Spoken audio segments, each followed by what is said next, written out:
সালামু আলাইকুম। ইরানের জন্য দোয়া প্রার্থনা করছি। আমি আমার প্রত্যেকটা ভিডিওতে কিন্তু একটা নিখাত সত্য কথা সবসময় আপনাদের সামনে উপস্থাপন করি। সেটা হচ্ছে, যদি এই লড়াইয়ে মার্কিন যুক্তরাষ্ট্র অংশগ্রহণ করেই বসে, তাহলে ইরানের পরাজয় শতভাগ নিশ্চিত। ইসরায়েল এবং ইরানের মধ্যে যদি যুদ্ধটা সীমাবদ্ধ থাকে, সেই ক্ষেত্রে ইরান বিজয়ী হবে শতভাগ, যদি পশ্চিমারা বা আমেরিকা ইসরায়েলকে নিরাপত্তা না দেয়। তো একটু মন খারাপের খবর, ইরানকে ঝুঁকানোর জন্য আমরা দেখছি একদিকে মুসলিমদের মধ্যে একটা দল কুর্দি, যারা ইরানের সরকার বিরোধী বা এই মধ্যপ্রাচ্যের বিভিন্ন দেশে তাদের শাখা প্রশাখা আছে, পশ্চিমারা এদেরকে লালন পালন করে, এমনকি এই যে আজকের দিনে ব্যবহার করে। অপরদিকে জনগণের মধ্যেও নানান ধরনের অস্থিরতা তৈরি করা হয়েছে। সর্বশেষ আজকে রাতে ইরানে তীব্র বিমান হামলা চালিয়েছে মার্কিন যুক্তরাষ্ট্র।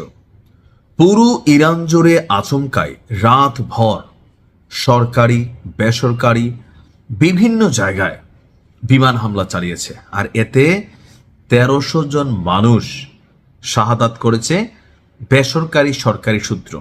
আর প্রকৃত তথ্য এটা হবে মিনিমাম ৩ গুণ। অর্থাৎ ইরানের রাতে তীব্র বিমান হামলার পর মৃতের সংখ্যা ১৩০০ ছাড়াতে পারে বলে ধারণা করা হচ্ছে। বিশ্ব স্বাস্থ্য সংস্থা সহ বিভিন্ন সূত্রের বরাত দিয়ে গণমাধ্যম আল জাজিরা লিখেছে, আজকের দিনে ইরানে হামলার টার্গেট ছিল ইসরায়েল এবং আমেরিকার। সেটা হচ্ছে হাসপাতাল, স্কুল, পার্কিং, এই যে অনাবাসিক এরিয়াগুলা, এগুলোকে লক্ষ্য করে।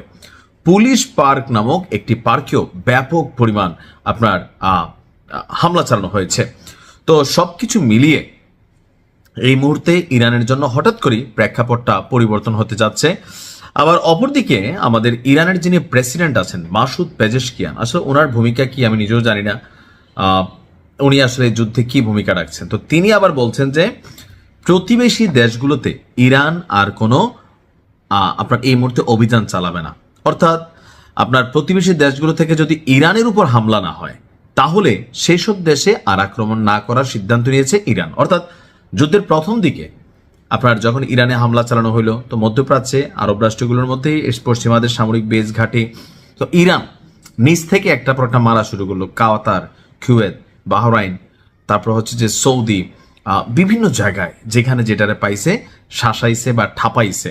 তো এখন ইরানের বক্তব্য যে এই মুহূর্ত থেকে আমরা আর অভিযান চালাবো না, তবে যদি আমাদের পাশের দেশগুলা তাদের ভূমি ব্যবহার করে আমাদের উপরে অভিযান চালানোর সুযোগ করে দেয়, তাহলে আমরা কিন্তু থামবো না।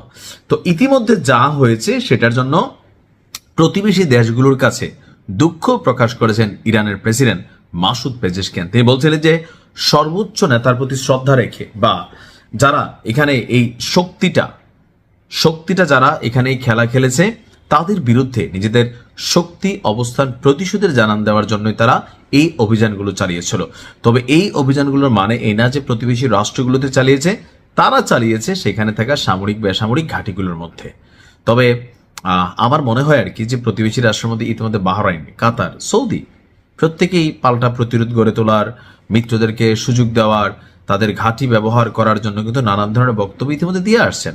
সো এখন ইরানের মধ্যে ওইসব দেশগুলো থেকে পশ্চিমারা তাদের ঘাঁটি ব্যবহার করে অভিযান চালাবে, ইরান পাল্টা চালালে তারা আরো একঘরে হয়ে যাবে। অর্থাৎ সবকিছু মিলাইয়া একটা ক্রিটিক্যাল সিচুয়েশন তৈরি করা হচ্ছে যে ইরান যেন বন্ধু শূন্য বা মধ্যপ্রাচ্যের যে রাষ্ট্রগুলা ইরানের সমর্থনে ছিল, সেগুলো যেন তারা সমর্থন হারাই ফেলে। আল্লাহ ভালো জানে ইরান কি করবে। আল্লাহ হেফাজত করুক। আসসালামু আলাইকুম।